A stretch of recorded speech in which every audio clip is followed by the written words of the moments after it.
Our PBSO Community Policing Captain Todd Bear. Hold on, can just do this? You could just do this one.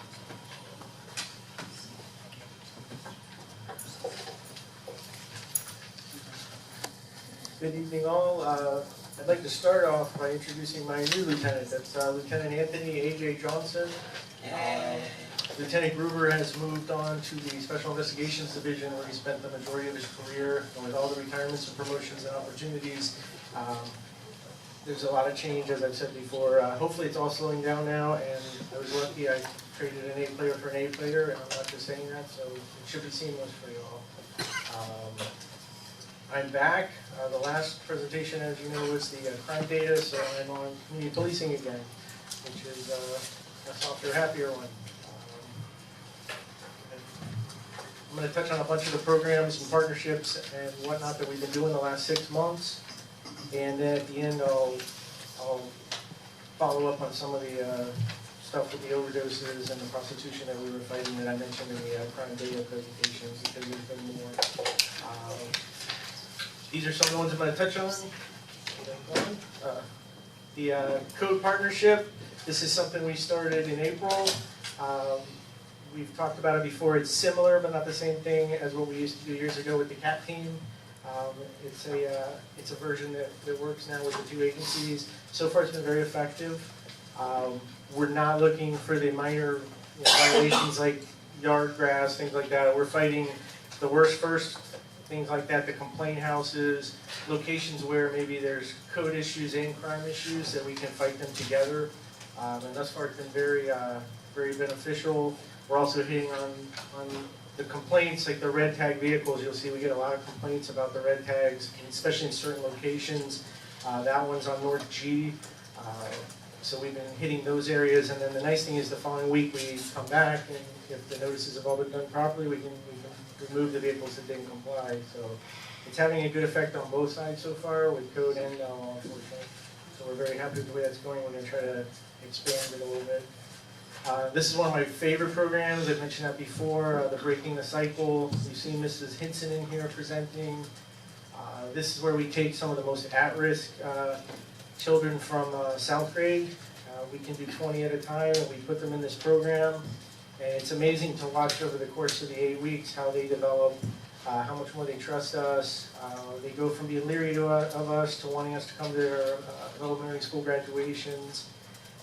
Every week the deputies work on with them one-on-one, and they really get to know us. A lot of them only know us as people that write tickets or take people to jail, and it changes their whole mentality. The success rate's in the high 90s, and many of them go from worst academic students to the good middle school programs, like engineering and things like that. So it's been very effective, and we're going to double it next year. We're going to move on to another elementary school, and we'll do another 20 kids, as long as Legoland has been a great partner, is able to help us with that. They comp the trip at the end of Legoland. It's very nice of them. Here's some of it's gotten a lot of accolades in the media. A lot of the parents that have their children in it are very happy with how it's turning their children around.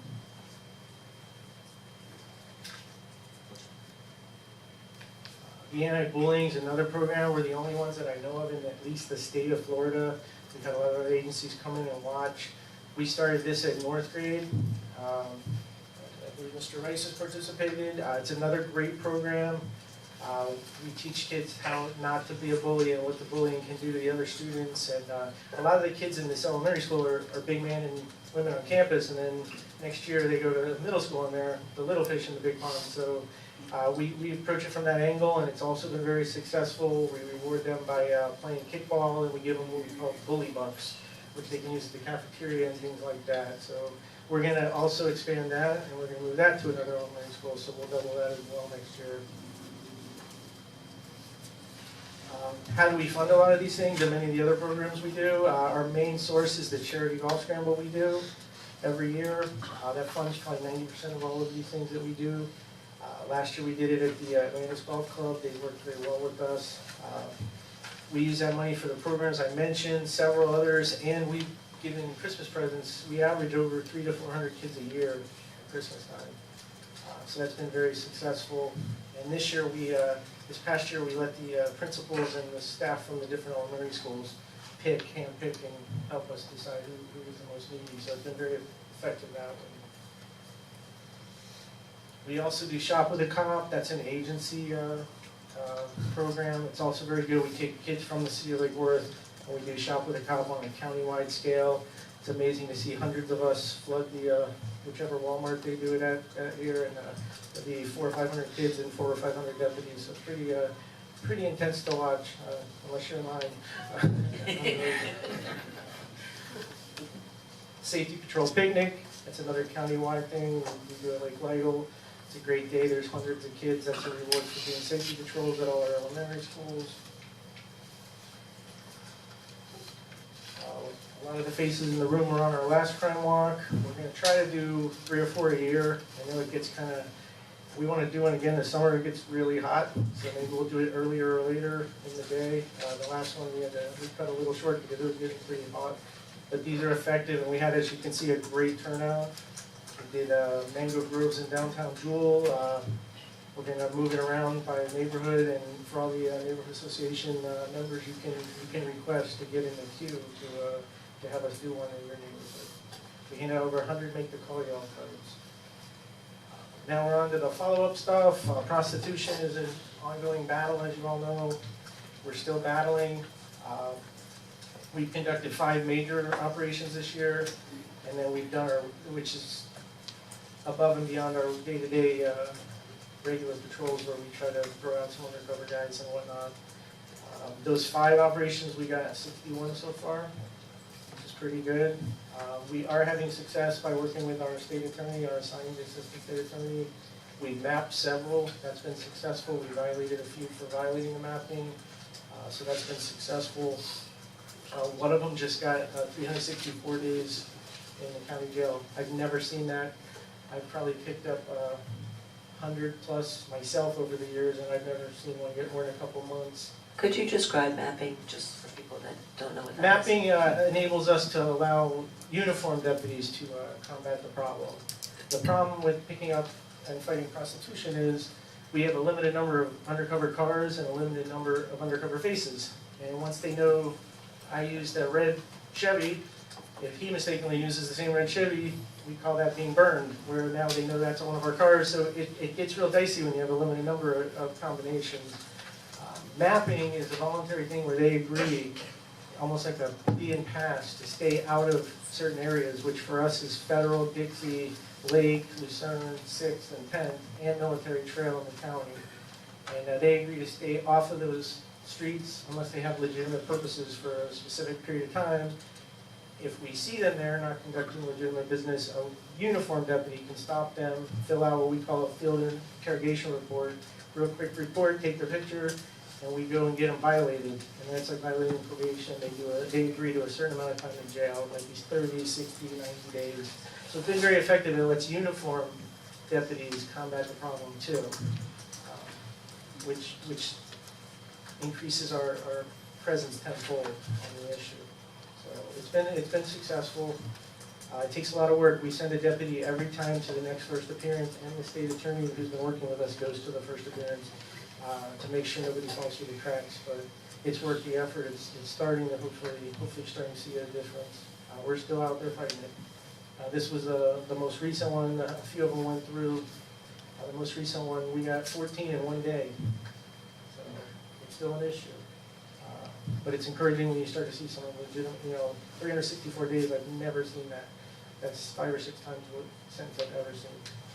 The 3rd time's a felony, but there's girls that we've gotten 8, 9, 10 times. Thank you. We're still working it.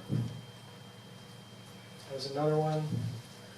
That was with, we worked with headquarters, Lake Worth, and the newly District 16 Green Acres. 27 arrests. Forget the exact number. I think we had 19 of them, and we got some out on Military Trail in the county.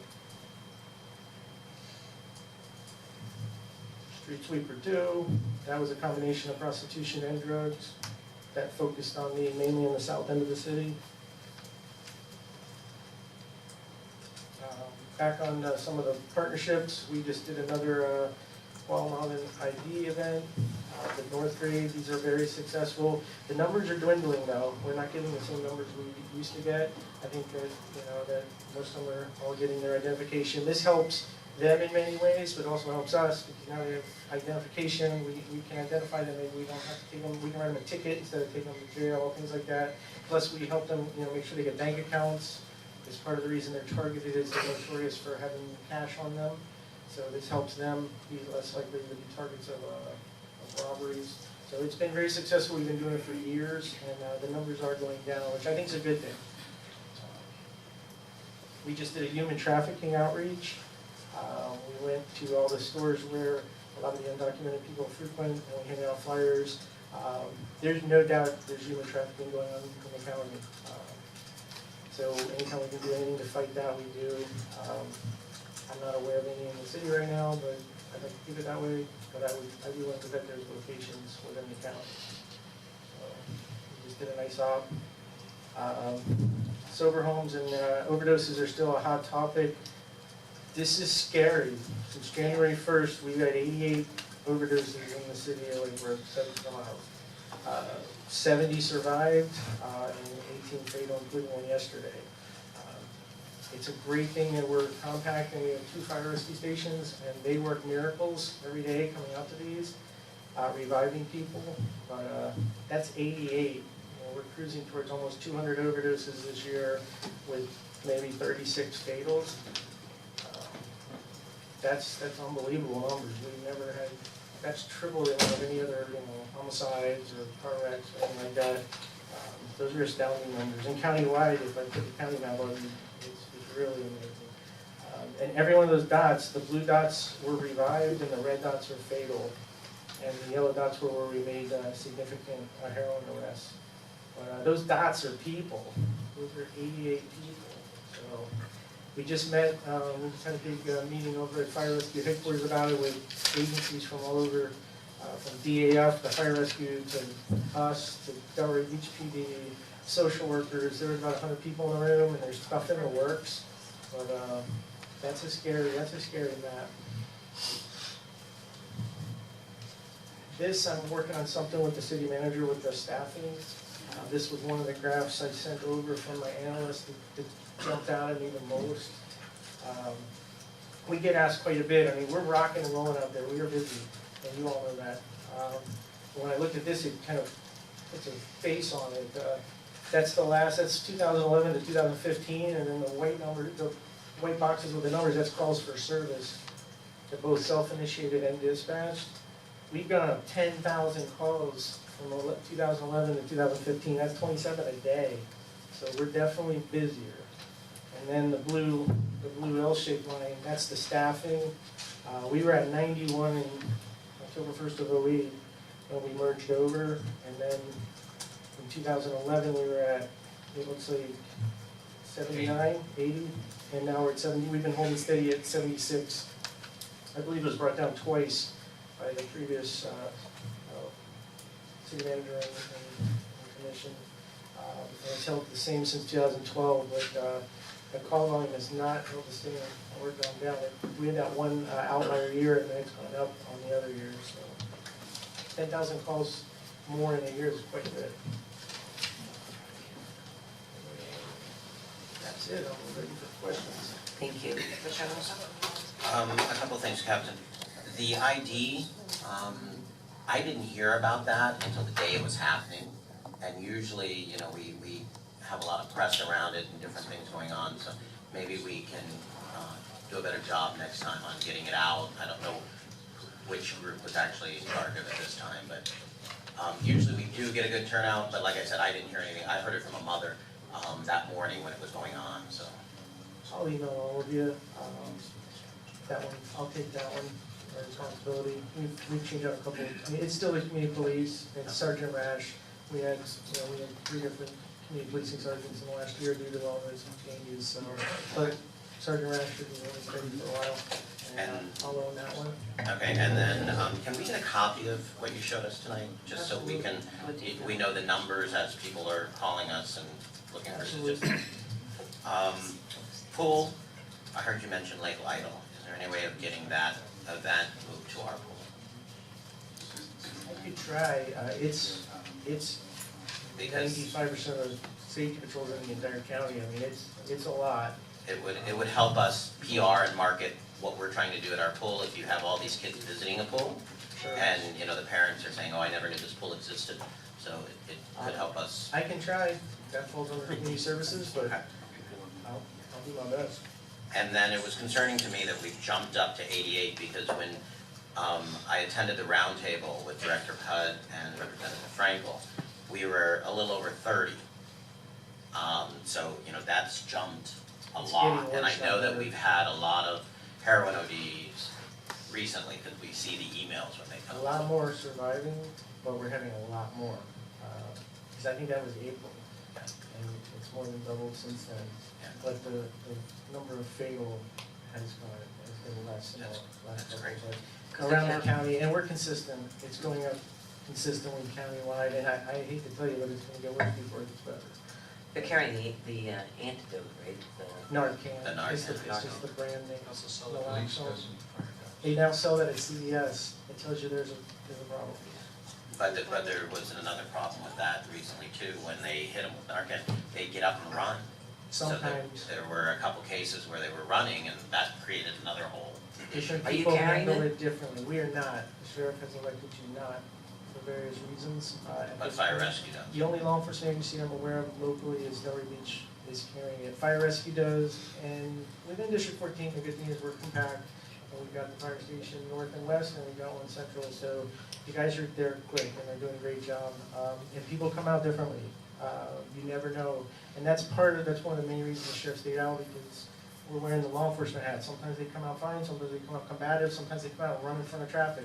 We've got to be ready to do that. Fire rescue's doing what they do. And there's a myriad of other reasons. So far, we're not doing it above my pay grade, but it's working in the city for most of the time. Usually when it's a fatal, it's been overnight, things like that.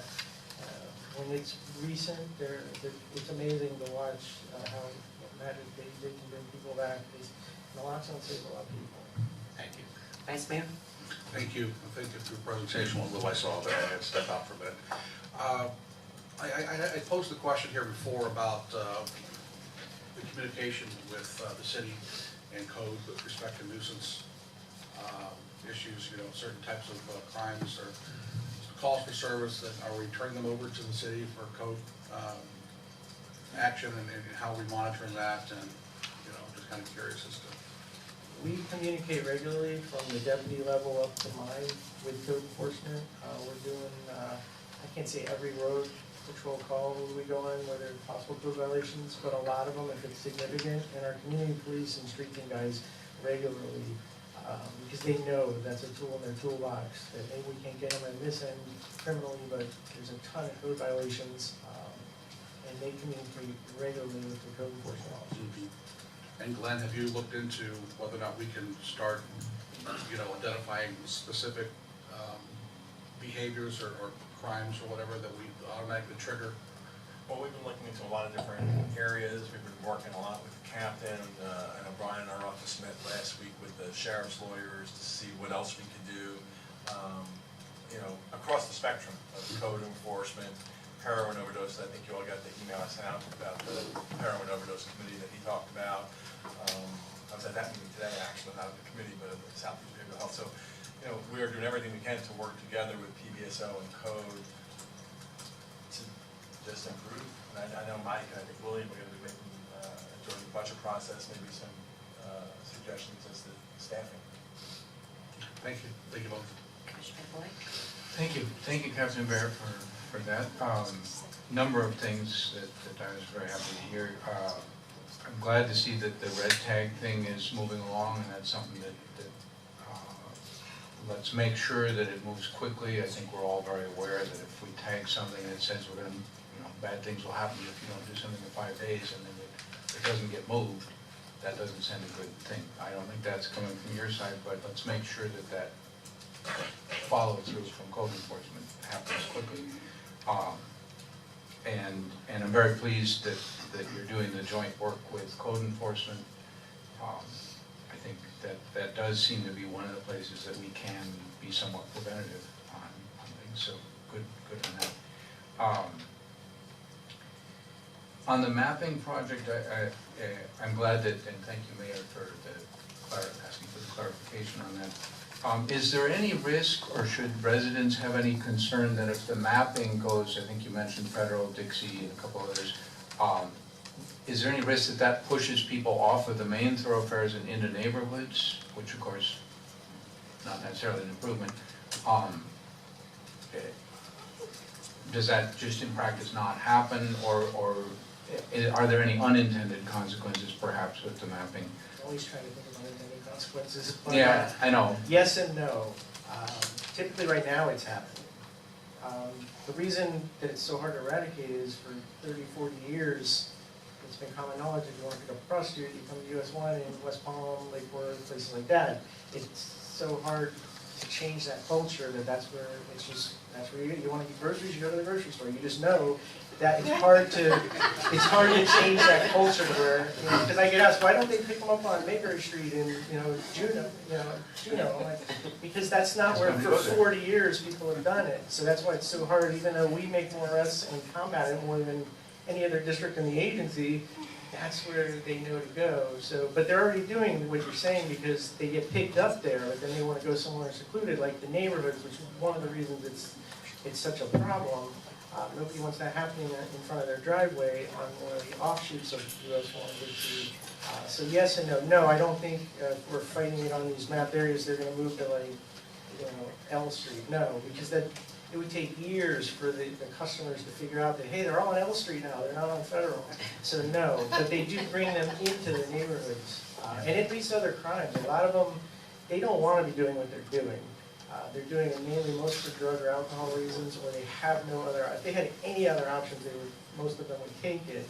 But with that in mind, they'd rather do robberies, a lot of them, or thefts, or be lookouts for, it is not victimless. Forget all the diseases and everything else. A lot of our robberies, our drug issues, our thefts, our murder, a lot of it's related to that. So it's definitely not a victimless crime. We're aware of it. It's frustrating. So we'll go out and pick up 14 in one day, and we're like, yes. And then 2 days later, there's a bunch out again because it's that culture of, hey, Federal Highway, Dixie Highway, that's where they are, and they know that. And there's other factors that play in with a lot of the new people that we're seeing walking the streets, the 20-something-year-old males that we talked about. Those are customers. A lot of those are built-in customers, so they're going to go where the customers are. Well, thank you, and I'm glad that you are doing the mapping, and thank you for the explanation both on, sounds like the unintended is probably not, going to increase a problem that we already have. And the clarification that this allows uniformed officers to be involved is very helpful. So thank you, because as I'm sure all of us, we all get a lot of emails of people who are very frustrated and, why can't you make this problem go away? And well, you can't. I tell people that you're actively working on it, so it's a challenge. So, thank you. I think Welcome. Thank you. I think a good thing to say is, when people call and ask us that, you mentioned we're 6 months in right now, and you had 5 major operations in this year alone. Last year we arrested, I believe it was 151, 161 already this year. That's a lot. Like I said, the state attorney's been great, and that's a big improvement. We're starting to see some time. But it's frustrating for us. I get the same emails involved, and a lot of times we arrest the person, and you may live where they're walking back and forth, and you don't even notice. They're back out, and you don't even notice when you arrested them, because they're back out in 2 days. So believe me, we hear it, and we're frustrated. And that is big for the road guys. They used to follow them when they pick up a John, but they always adapt. The unintended consequences, a lot of the girls, they don't stop the car anymore. They do their business while the car's driving around. So there's always unintended consequences, and we got to keep, it's like a chess game, and we're going to keep up the fight, and we can definitely. No, I'm glad though that you've done 5 in 6 months. That's good progress. I appreciate it. Also, when you mentioned 88 overdoses, once you do the investigation, whether the person hopefully lives, is brought back to life, or passes on or whatever, how many are linked? Can you know if they were in sober homes in the community, or? We are or previously were there? For safety's sake, we are trying to keep a track to a degree of what's going on with that. Some aren't. Again, unintended consequences, we don't want body dumps. I mean, we've had a couple, Mhm. I can't say where they were dumped from, but we're finding people obviously dumped in an alleyway. That's not where it happened. You can tell from various factors that it didn't happen there. Someone dumped in there. It could have been a sober home, it could have been someone who was driving the car with them and didn't want them in there. It's horrible, regardless of the circumstances, but there are some from sober homes, or people, we get a lot from out of area. That's usually a clue, why, you're down from the northeast and you have no ties to Lake Worth or Palm Beach County, and here you are overdosed in a bathroom somewhere. I can't prove where you came from, but that's an indicator. So we're starting to, for safety's sake, we're starting That's to fine. track it and do what we can do with the fraud and the other patient brokering, all the things that can go on at some of the unscrupulous establishments. Correct. City manager? And we've had many meetings across a variety of topics, but one thing I found was interesting, and I don't know if you got an answer to this yet, Captain. That's the sheriff's office statistics on ODs. Yes, which is, Is that- again, a good point. It's an estimate, Does that include the direct calls to fire rescue? not necessarily. Sometimes they call us, sometimes they don't. I forgot, that's an excellent It point. could be a tremendous. It won't be lower. It's at least 80. It's probably gonna be substantially higher. They're just getting the ones that they're dealing with. And I'd like to, I know that you're working with the drug task force, overdose task force, to try to find out if there's any way to track that as well, to get a real number of The the over-the-counter incidences. ones you can buy at the CVS or the Walgreens, that's gonna also skew the numbers. Yeah, you don't know. Because a lot of people are carrying their own and taking care of each other, so that's gonna make the numbers look lower than they are. But definitely, and if they don't call us, there can be HIPAA issues and stuff. They usually call us, if it's an unknown medical at a house, they don't typically call us. If it's at a restaurant or in public or something, those are the we're on. Or if there's a fatality, And I think it's important too that, as they continue on the federal level, Congressman Frankel and whatever else, that we remember when we have this discussion and further discussions too. When we use that term, it's a generalized statement, but there are we have to look to the concern of the patient. When we're talking about this, there's a lot of very good, reputable sober homes that are helping people fight addiction and deal with it, and different types of treatment facilities and things under a variety of different names.